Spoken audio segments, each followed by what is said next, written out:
Tulichukua sample za mbuzi, tukachukua sample za kondoo, tukachukua sample za papai, tukachukua sample za oili ya gari na sample za vitu vingine mbalimbali, tukavipeleka pale kwenye maabara bila wao kujua, na tukazipa majina.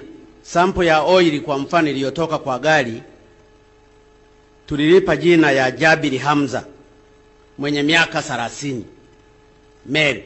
Ile ilileta negative.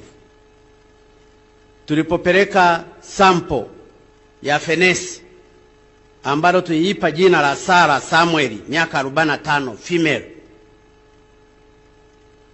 matokeo yake yalikuwa unconclusive.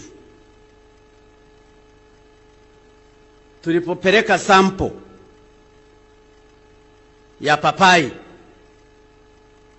tukaipa jina Elizabeth Anne miaka 26, female,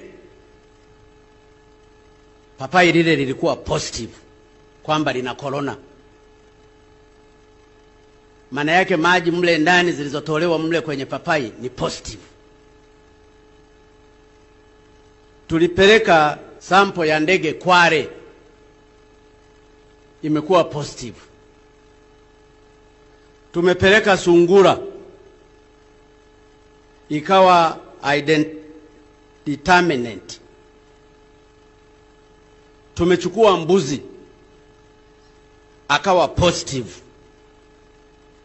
Tukachukua kondoo, akawa negative, na kadhalika na kadhalika. Sasa ukishaona